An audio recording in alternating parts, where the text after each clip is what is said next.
Hello everybody, welcome back to Hard Enduro Media. This weekend we're at Hapton in Lancashire for the BallBreaker Extreme.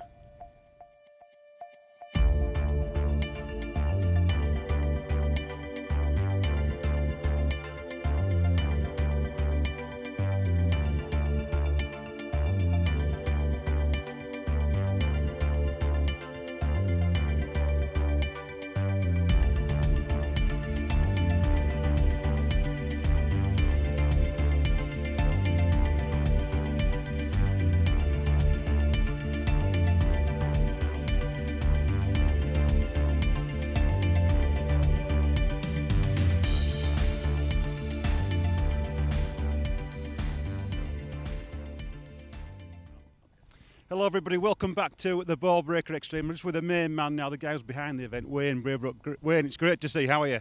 Yeah, I'm really good, thanks Robbo. Yeah, it's good to see you here. And what's in store today? What's the format of the event? So the Extreme event from RAW, it's been an idea in my head for some time. We didn't know which way to go with it because there's a lot of kind of hard enduros and enduros with little extreme sections. As you know, I rode Last Man Standing a good while ago and I got hooked on that format. I think extreme should be extreme. I think it should be hard work. I don't think there should be any chicken routes. I think it should be the same for everyone. So the BallBreaker's been born around that. It's going to be an extreme enduro. It's hard. It's intense. We're putting a foundation in place this year, basically to make sure that this event can be a standalone event for years to come. The 2020 edition will have a qualifying prologue on the Saturday and 2 races Sunday. But what I'm aiming for on the Sunday is to have maybe 3 or 4 finishes from all the experts and clubmen. I want it to be an absolute BallBreaker, so that's where we're at with it. So looking at the classes, we've got the pros down to the hobby class. Number of laps sort of each class? Yeah, so what we've done is we've set a target of 6 laps for the pro riders. Experts do 5, clubmen and elite vets are doing 4, and then we've got sort of sportsmen and vets on 3. Hobby riders do 2 laps. It's around about 25 minutes for a super quick lap. Hobby riders are going to take an hour and a half a lap. As soon as the first pro crosses the line, the flag goes out and there is then a countdown clock goes on for 1 hour. You've got an hour to get back in. So it's going to be tough for anybody to finish. But hopefully we'll see quite a lot of them at the finish and they'll remember it for years to come. So it's a slightly different format, but it's one that I think will work quite well.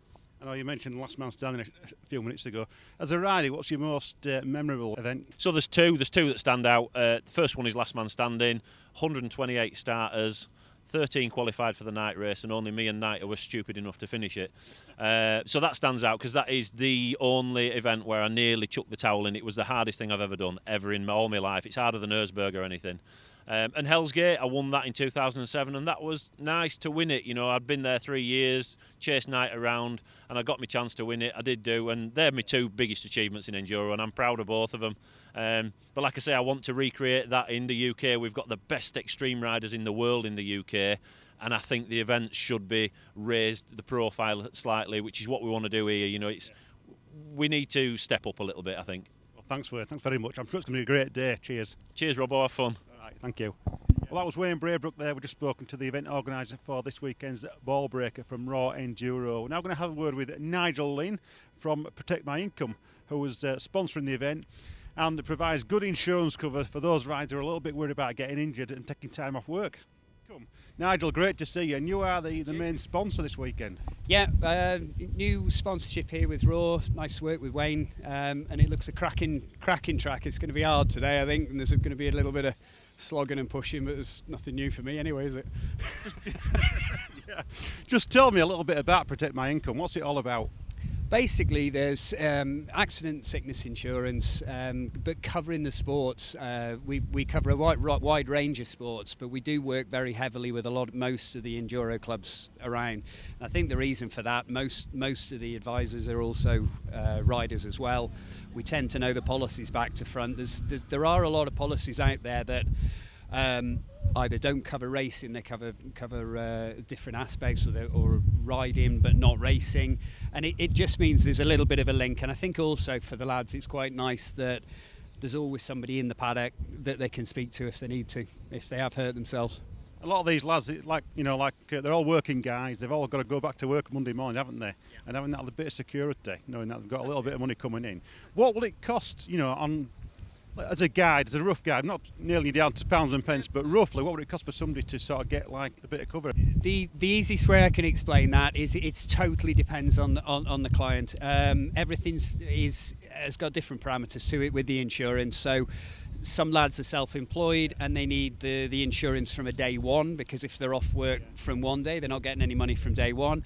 You've got others that are company directors that might say, well, I'm okay financially for 6 months, but if I broke my back, I would need somebody to come in and carry on. So that policy would kick in after 6 months. So when with prices, and we can insure somebody up to 65% of the gross income. So that could be quite low. If we're looking at a 20-year-old, it may be that they're on £500 a month, but somebody else might be, at our ripe age, might be slightly more, and also they might be insuring themselves for £3,500 a month. So we've got policies running from, after the discussion with the guys, you could have one at £15 a month for the young guy with not a massive income.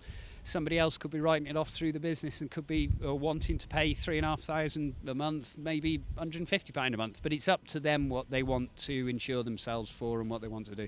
I know you're at a lot of the other events with Protect My Income as well, aren't you, with RAW, and you've obviously working with Wayne now quite a lot. Are you spreading throughout the country with the product? It's like we say, as we've got more and more advisors, we like to work with the club. We don't like to just rock up, knock on the back of a van door, do you want insurance, and somebody doesn't know who the person is. We like a relationship with the clients. Like I was joking a minute ago, half the time when I'm riding round, everybody's going, Nigel, get out of the way. Well, that's 9 times out of 10 the clients. So there's a good relationship, and if we can get that through the clubs and through the riders as well, that they feel that there's somebody in the paddock that's looking after their interests as well, that's good for everybody. And are you at liberty to say sort of who has sort of really benefited from your products, your insurance? There's quite a no.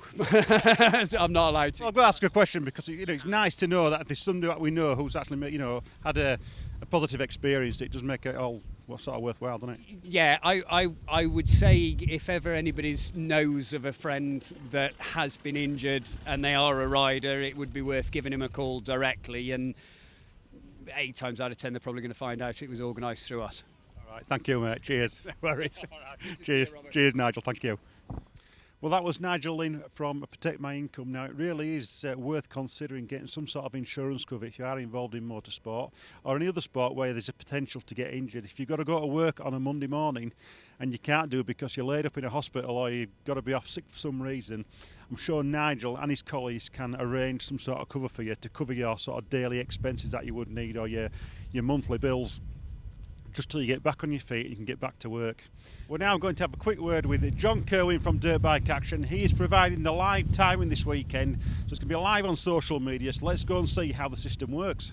Now, John, you're doing the live timing this weekend, aren't you? We are, yes, using our transponder system. So just tell me how that works. So it's slightly different to the AMB system in the fact that when you pass the control boxes, it puts the time on the chip. So if you've got outposts, and here we've got a check scan on the top of the hill, it puts the time that they've been there onto the chip, and when it comes back here, it gives a result. So you can do remote special tests with it and bring the results back to the service area. It's the latest state-of-the-art kit. So the chip's what the guys are wearing, it's all wristband sort of chip, isn't it? And that stores all the information as to go through? Yeah, so we can either wristband it or we can put it in a little cradle on the forks. For ease of getting them off on these type of events, like just a little... If it was a 2-day event, we'd definitely use a cradle, but here it's just easier to use it on a wristband. Like any sort of system, it's not totally fallible, isn't it? What have you got as a backup just in case, let's say, a generator goes down or a computer crashes? Well, to be fair, if a generator or a computer crashes, that's not the end of the world, because each of the control boxes, which are down there, they store the hits all day. So that information's always going to be retrievable. The worst thing is that somebody wipes the tent out in their excitement of going through and pulls all the wires out. That's the worst thing. And in which case we've got a GoPro running all the time, so we can sit back and then just look at the whole race and get the result. But touching some wood, that's not going to happen. And you've got Steve-O working for you this week and just helping out. Well, Steve-O is the main man, but he doesn't like to speak. He's done all the hard work on it, worked out how to... You buy these systems and they don't just work straight out the box. You've got to put a lot of time in, and we spent most of last year getting to a stage now where we can time virtually anything. Well, cool, nice talking to you, John. All right, thank you. Cheers. Well, that was John Kerwin from Dirt Bike Action, who's doing the timing today for Wayne's event. Now, just looking at some of the riders that are taking part today in the BallBreaker Extreme, we've got quite a few pros here this weekend. We've got Sam Winterburn, John O'Richardson, Keelan Hancock, Gethin Humphreys, Charlie Frost, Chris Windle and Jack Spencer. They're some of the pros that are taking part, and a few other riders that I want to mention I've picked out of the bag. We've got Will Emery, Rob Taylor, Thomas Tennant, just looking at my list here, Cameron McCann, Darren and Brodie Hayes, we've got Simon Nutter, Paul Jefferson, Guy Jarvis, Mark Pierpoint, Ben Martindale and Matty Temple. Just a big shout out to those guys, and good luck to everybody else that is taking part. The race is about to start soon, so let's get to at the start line. Okay everybody, the start is upon us really now. The guys are just warming their engines up, and we've got number there, 205, that is Charlie Frost. A quick word with Charlie. Yeah, good to see you, mate. And you? Yeah, just tell us briefly about your first British round at Tong. How did that go for you? It was an eye-opener. I must admit, being in the pro class, they're a different league altogether from the experts, but yeah, I kept that right. I had a few silly mistakes, but I got a finish. I didn't flood my bike, which was a bonus because a few people did. But yeah, I mean, it's a learning curve now because you're at the last step to the top, shall we say. So it's just sort of bringing your speed on and just try and stick with them. It's the same going from clubman to the expert. You just got to try and just keep going and going and don't get disheartened by it. And I mean, after a while, you'll soon see the difference. But I enjoyed Tong. It was good. Slightly drier than most people, most years, like everyone said, which was nice. Yeah, I got a finish. That was the main thing. No damage to the bike and myself. So yeah, in one piece was good. And the BallBreaker today, have you had a look around the course? Have you been here overnight? Yeah, Dad and I came out last night, had a little look round. I took a tumble and hit my elbow quite hard, so that was a bit of a shock. But I had some paracetamol. It's boggy. It's definitely boggy. I mean, if you come off that main line even 2 feet, and you're going to be in it. And I walked less today with my dad, and my boot disappeared in the mud. And I thought, if that's your front wheel, you're going to be stuffed. And there's no outside assistance, so it's you, and unless someone stops to help you. But tread carefully then. Yeah, use the first lap as a sighting lap, and then go from there. But yeah, use your head today, definitely. Good luck today, mate. Thank you. That is Charlie Frost. And just looking at some of the pro class we mentioned earlier, there's John O'Richard, Jack Spencer there in front of us on the beach at 207. Sam Winterburn 201. Chris Windle 206. Jonathan Richardson 202. Jono, how are you doing, mate? Yeah, good thanks, good thanks. Yeah, Tong, did you get a 5th place at Tong? Yeah, I wasn't very happy with Tong. I didn't ride very well there, but I don't know, just enjoying it now, so yeah. So from this race point today, have you had a look at the course? No, I didn't have a look around, didn't get a chance throughout training yesterday, so just take it as it comes, enjoy it, that's the thing, isn't it? So. Well, good luck, mate, all right. That's Jonathan Richardson. Now looking at Jonathan's past performances, a good race at Tong, 5th overall.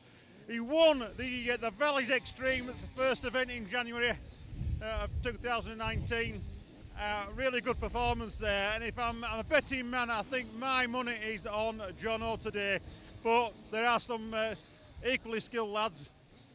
Looking at Jack Spencer as well on the Kielder Extreme last year. And again, Chris Windle, a bit of a dark horse, rides at Cam Quarry.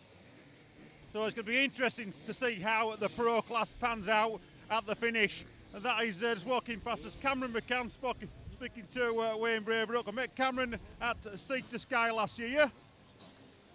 I think he's riding the clubman class. And number 2 here is Dawson Marriott. And next to me is Spike Gilby. Now looking at number 1 over here now is Lewis Ellis. Now Lewis won last weekend's event at Tong with Edge Off Road. Lewis, how are you? Alright mate, cold. A good win last weekend at Tong. Yeah, won Tong, but about time I had a bit of good luck. Looks bleak out there, I'll be honest. Well, good luck today, mate. All right, thank you. That is Lewis Ellis, quick word with him. Just moving on, we've got a good lineup of elite vets. Carl Green all in the mix there, number 118, and Anthony Crowe 114, and Paul Daly-Smith further down, number 93.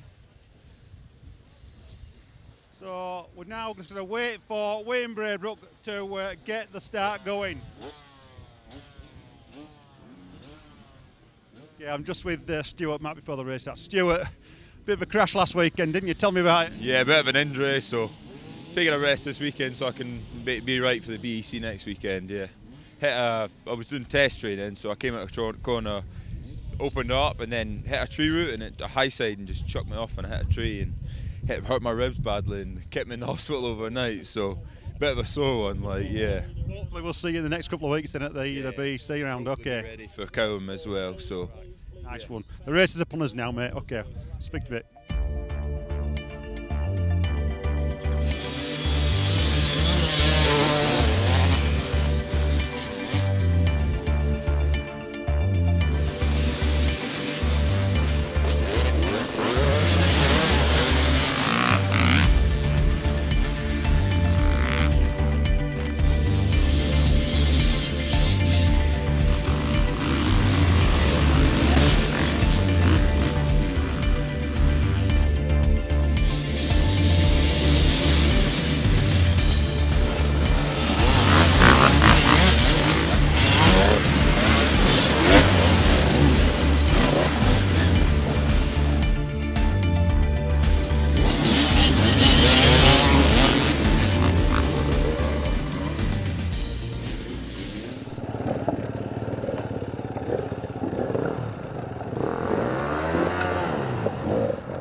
Hello everybody, welcome back. You've just got a bit of an insight there into what the course is like this weekend at the BallBreaker. A really challenging course, I think. Some really steep descents, some boggy areas, and the ravines look quite technical as well, quite tricky, and the rock garden. But we're just waiting for the race leaders to come through now. Jonathan Richardson about to finish his sixth lap, so Wayne Braybrook is just in the foreground there with the checkered flag. As soon as he gets here, that will be the end of the race. And everybody else will then start getting fed through into the closure gate. So just while we're waiting for Jonathan Richards to come through and take the checkered flag, the current standings are Chris Windley second, Jack Spencer third, and Charlie Frost is running in fourth. That's the current standings at the moment. And Jonathan Richardson is here. You are the man. You've won it.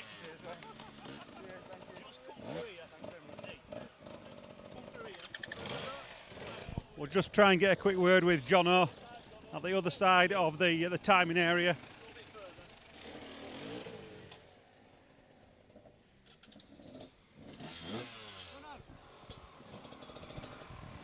Go on, Chris, you're all right. Right, Robbo. Jono, flipping heck, mate. Hang on, I'm going to get out of the way of these bikes.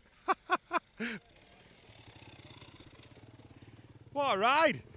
Absolute rider. You know, right from the off. I think I saw you towards the end of the first lap entering the rock garden there. You had a really big lead. Awesome. Yeah, it's good. Yeah, I just enjoyed it. You know, I had a few big crashes on the bogs, but yeah, I enjoyed it. So it was good. Yeah, happy. And you know, your training wise, you've really got some impetus this year on some motivation to really be on it. And what's behind all that? Just my friends and everybody's getting involved, and we're really enjoying it together. Tom Tennant, Harold Crawford.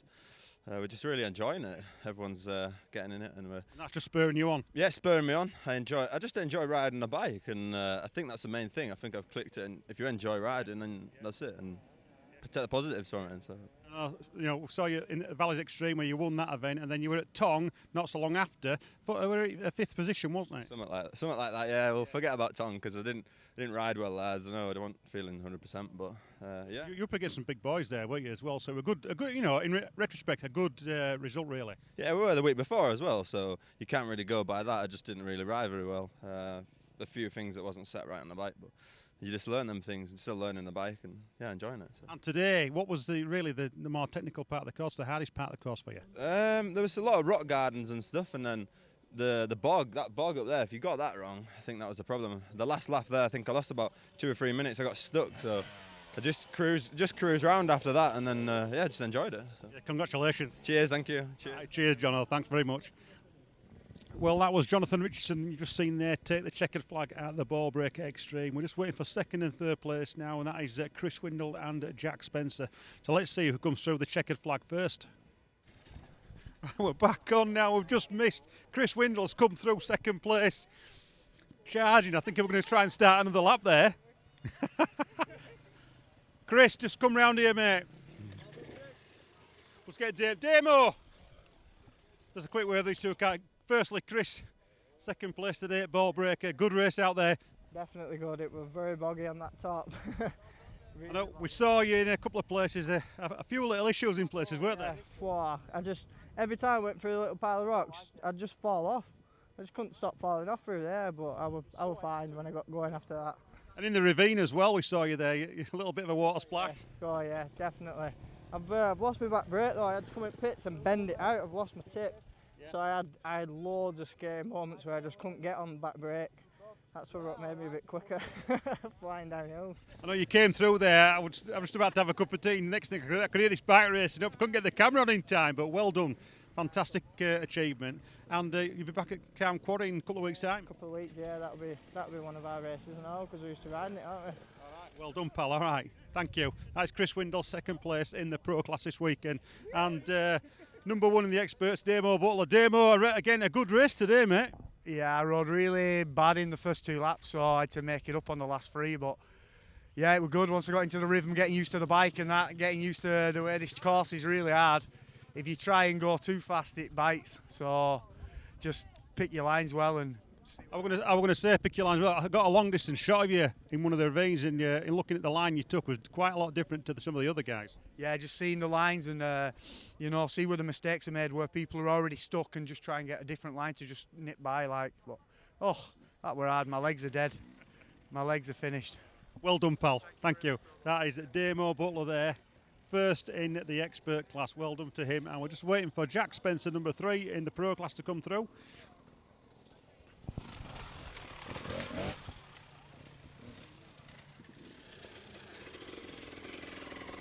A tough day out there, pal.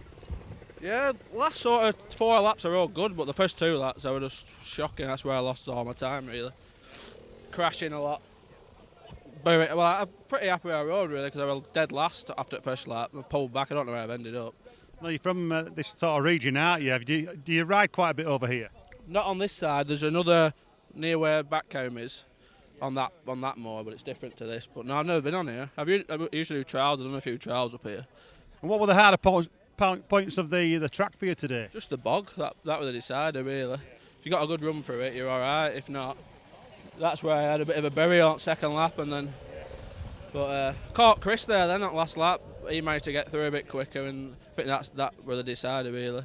It's a nice little warm-up for Calm Quarry, isn't it? Because, with them cancelling it on the 3rd of March and putting it back a month, it keeps your momentum going, doesn't it? Yeah, that's it, yeah. It's good workout. Yeah, well done, pal. All right, thank you. That is Jack Spencer, 3rd place in the pro class today at the BallBreaker. So that's about it from me this weekend at the BallBreaker. A really good event, really challenging. Come and have a go next year. But from me, I'll be back in 2 weeks' time. That's for round 2 of the British Extreme Enduro Championship at Calm Quarry in Rochdale. So we'll see you there. Take care for now.